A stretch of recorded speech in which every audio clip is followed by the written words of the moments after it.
Hey everybody, welcome to Whiskey 411. I am the Baron, and today we are talking Texas Whisky Festival.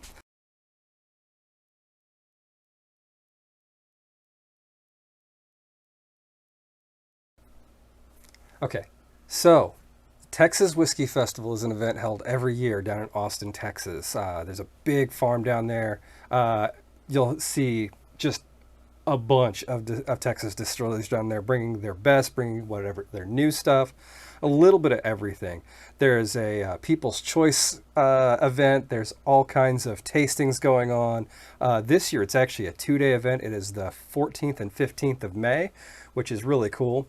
I will not be making it down there because I just can't afford to make that many trips down to Texas this year, unfortunately. Hopefully, as we build the channel, that'll change, but one thing at a time. So I wanted to do something special for that. So what I did was I busted out some Alliance series, specifically Texas Whisky Festival Blend. This was made by Crowded Barrel. And when I say made, I mean bottled and blended by Crowded Barrel. This is the 2019 edition, and right here is the 2020 edition. We're going to compare those head to head. Now, Alliance series is cool because it is what Crowded Barrel calls a signatory release. Now, if you're not familiar with that, the signatory release is something that where a distillery will take a barrel or a couple barrels, whatever the case may be, bottle it under their label, their own label such as Alliance series, but give full credit to the distillery that made it, saying, hey, this is not our whiskey, this is someone else's whiskey, and that's what we're here to do. There are several companies that are known for doing signatory releases. It's not very common in the States, but I think it's a really cool trend. Okay, so let's go ahead and get into these two whiskeys. So the first one is Texas Whisky Festival #1. Now, this one they're both blended whiskeys. This one is 58.8% iron root. That's 29.4% of two different types of corn whiskey of theirs. It's 29.4% Balcones Mirador, and it's also 11.8% Andalusia Striker. Oddly enough, I have a Balcones, an Iron Root, and an Andalusia signatory release, Alliance series release right here on the table that I managed to get from separate bottlings that they've done over the years. Now, let's go to the second whiskey, the 2020 release, and that was 50% Lone Elm wheat whiskey. It is, my phone is just pissing me off right now, 37.5% Ranger Creek rye, and it is 12.5% Treaty Oak bourbon. So Texas Whisky Fest 1 clocks in at 58% alcohol or 116 proof, and Texas Whisky Fest #2 clocks in at 58.4% or 116.8 proof. So they're pretty similar as far as a alcohol profile perspective. As you can see, this one's been drank a lot, this one not so much, so we're going to go ahead and crack that open right now. I appreciate you guys' patience as I go through these. I know some of these videos are a little longer, and obviously every minute you watch is a minute spent with me, and I just want to say that I appreciate you guys taking the time. So while I do this, let's go ahead. Love that cork sound. So the only downside to these little bottles, these are 375 bottles obviously, is they just make a mess when you pour them sometimes. They did a great job selecting this wide shoulder. It does help, especially for such a short bottle, but it still tries to make a mess on you no matter what you do. All right, now that we got these poured, let's go ahead and jump into them. So we know that this is going to be the number 1 or number 2, so this is number 1. So very subtle, very balanced on the nose. Very, kind of reminds me of summertime.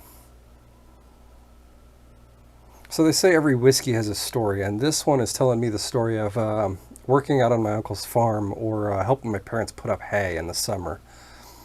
You know, it's got that sweet grass smell, that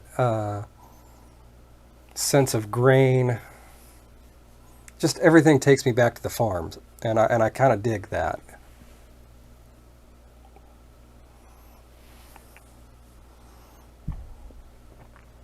All right, so that one's a little warm up front, not hot, definitely a little warmer. Very well balanced, but it kind of ramps. It's like a roller coaster. It ramps up a little bit, and then it comes back down, and then it kind of smooths out a little. There's a sweet note that goes through there.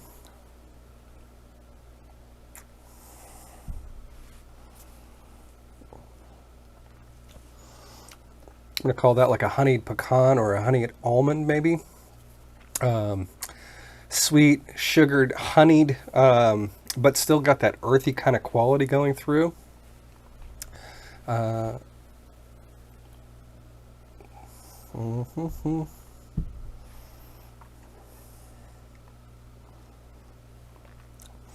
very dense and rich. Definitely not a thin whiskey at all. Certainly one I would love to enjoy as often as possible if I had more of it to enjoy. But let's go ahead and give number 2 a fair shot here. Pause for a sec. Okay. And we're back in. Had to grab water. Now the water is going to help clear the palate a little bit. It's probably also going to make this a little more spiky, but I'll survive. So the first one is kind of oily. It does cling a little. It stays with you and it keeps carrying. It's part of why I wanted the water to give this a little bit more of a fair shot.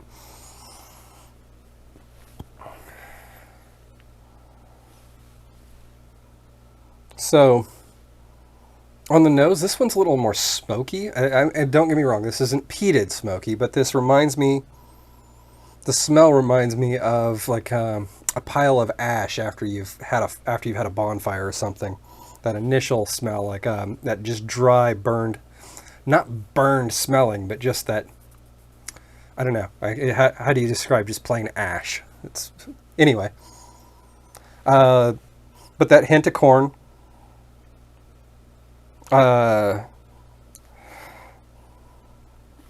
There's a fruit smell coming through. It's hard to describe what that fruit note is, though. I just can't place it right now. It's almost a grape, but when I say grape, like a grape preserve, not like a grape, but or grape wine even, but somewhere in between.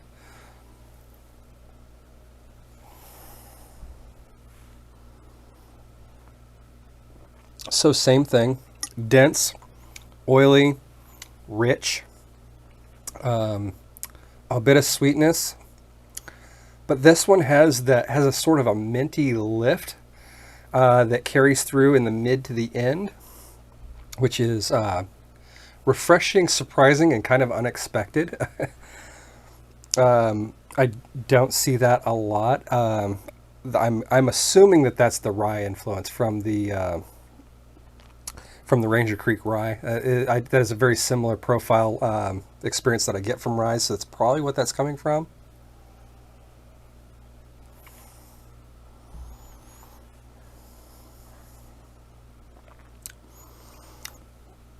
So this one reminds me of kind of like a canning season or preserve season, where you've got these different fruits, these different vegetables, but you have all the leaves and the dunnage with it, and it's all there, and you have all these smells kind of intermingling while you're preparing to make jellies or jams or whatever, and that's what this kind of reminds me of.